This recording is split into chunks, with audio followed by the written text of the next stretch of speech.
Full time, West Ham 3, Arsenal 1. That was an absolute disgrace of a performance. But I can't even blame the players as much as I want to blame the manager today. The manager, this is his 4th full season, and he does not take cup competitions seriously.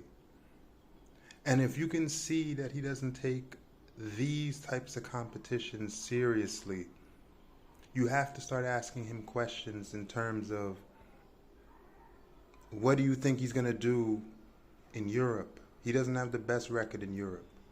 What is he going to do in the business end of the season? He's shown twice he doesn't have the bottle for the business end of the season. But we'll get there when we get there later on this year. Back to this game, starting from his rotations, his choice of players. It didn't make sense today. West Ham took this game seriously today. You could see from their lineup. Apart from Antonio, they had a strong team out there. And you could see almost exactly what Chelsea tried to do with us when they put Palmer at center forward. Today, West Ham put Bowen at center forward. And you could see the interchanging, the movement. We couldn't deal with it. And why couldn't we deal with it? Because our shape, our positioning is a disgrace. Zinchenko at times was a left forward. You had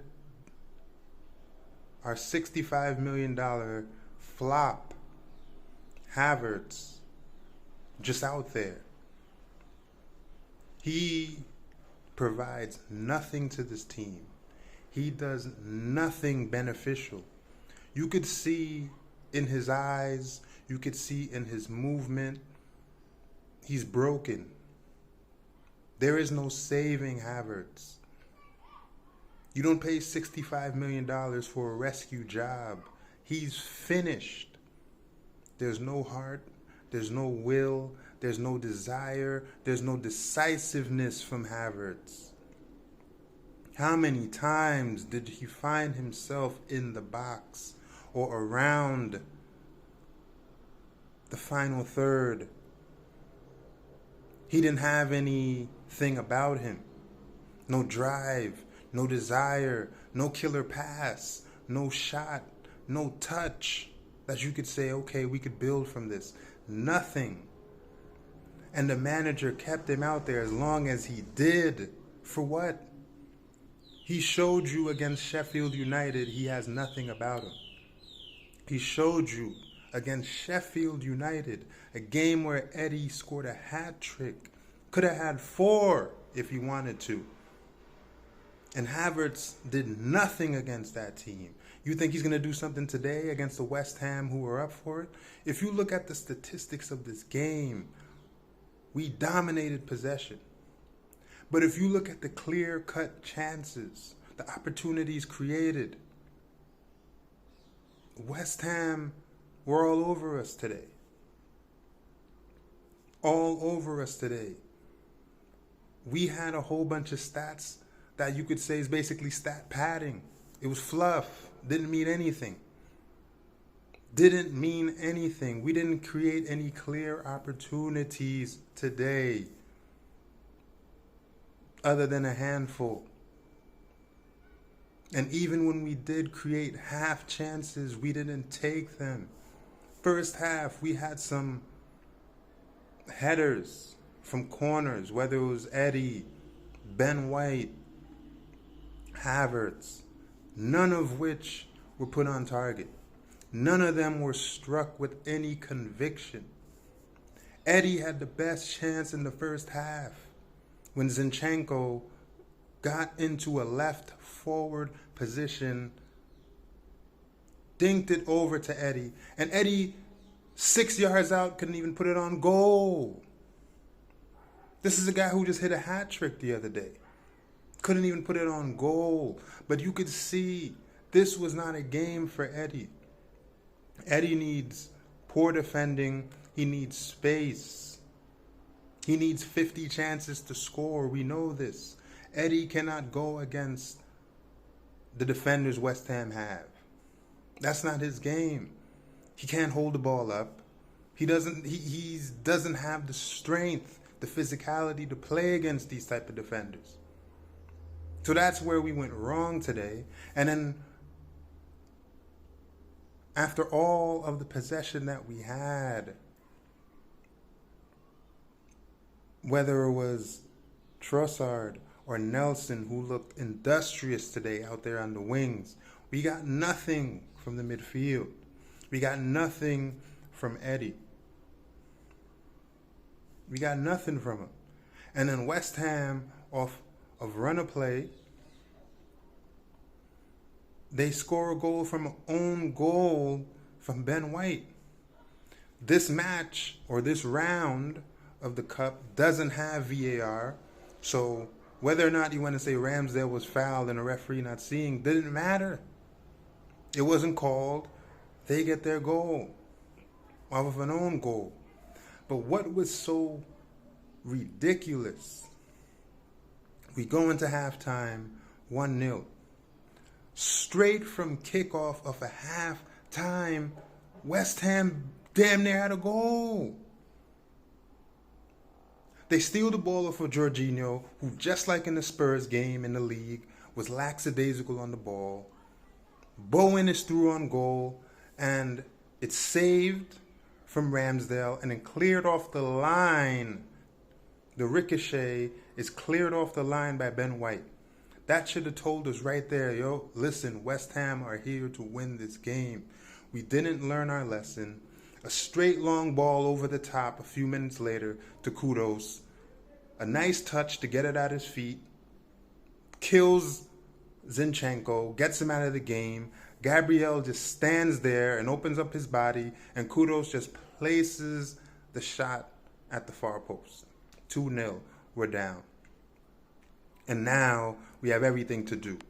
And at this point, you would say the manager would do something to say, you know what, we got to take this game.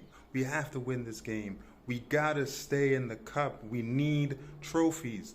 After that substitution, Bowen makes it 3-0. 3-0. Game, set, and match to West Ham. And Arteta at this point, now that it's 3-0, Martinelli and Saka. What are they going to do at this point when it's 3-0? You have an Eddie still up front who can't hold the ball up. Eddie who's getting out muscled. Eddie who's low on confidence. Because at this point he done missed so many chances. He's gotten bullied. You got a Havertz out there that's just wasting space. What are we going to do when it's 3-0? It's like we're playing with 9 men at that point. 9 men at that point. We huff and puff. We maintain possession. But by this point, West Ham have everything to gain. They could just sit back. Even to the point where freaking Paqueta is doing rainbow flicks against us. He tried a rainbow flick over Vieira. Like, come on. 80th minute. By then, Mikel Arteta subs off Eddie to put on Odegaard. 80th minute, 3-0 down. He keeps on Havertz again so he could continue to die out there and stink up the place. But he takes off Eddie in the 80th minute to put on Odegaard. 4 years on, and he still is making these ridiculous mistakes. It's like he's not even watching the game. You can't have favorites, but then at the same time be ruthless with other players. And you could see this is not a one-off today. This happened in Lens. This happened in Sevilla. What saved us in Sevilla was 2 moments of brilliance from Gabriel Jesus. You could see in the early stages of the season already, it's unraveling. You could see it's unraveling because we are carrying players. We are carrying players.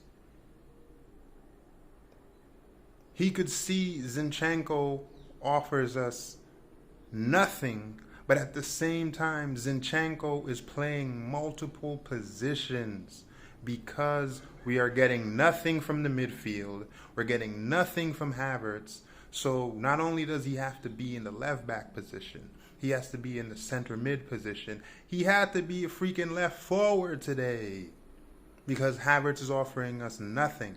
But even in all of those positions that Zinni is playing, he still does not offer us the cutting edge.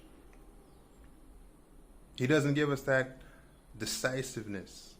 He's not a great defender. He's not a defender.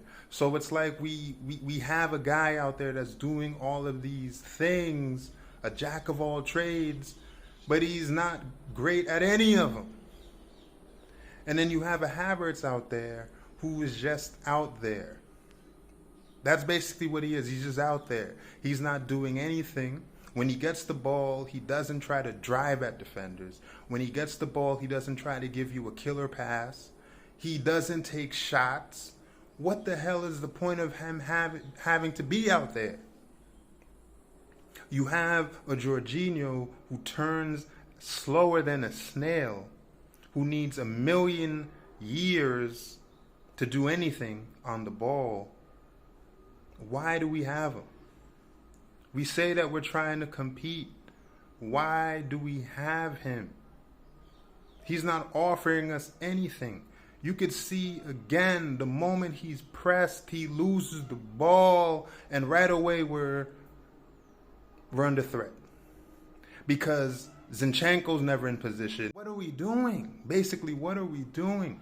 And the thing is, ultimately, you could say once again, this is another cup that we throw away. A cup that we have a chance to win. We throw it away because we do not respect the cup. And if you get to the position where you're not respecting competitions, you can't pick and choose the competitions that you ultimately have a chance to win. Because you can't just turn it on. You can't just turn it on. So if you're throwing away cups, how do you think you're just going to turn on the switch in other competitions? In the league, you think you're going to do the same thing? It's not going to happen. And this is this manager's 4th full year, and it's to the point that I've seen enough of this guy. I've seen enough of him. He can't show me anything else. He's not good enough. He is not going to get us to where we need to get to. Because you could see from his decision making, his favoritism, his lineup choices, the way he dismisses cups, he's not going to get us to where we need to get to. Now, on the weekend, we have a pivotal game at St. James's Park against Newcastle, which, in my opinion, will decide a lot for us. Yes, it's only the first half of the season, but this will tell us everything we need to know. See you on the next.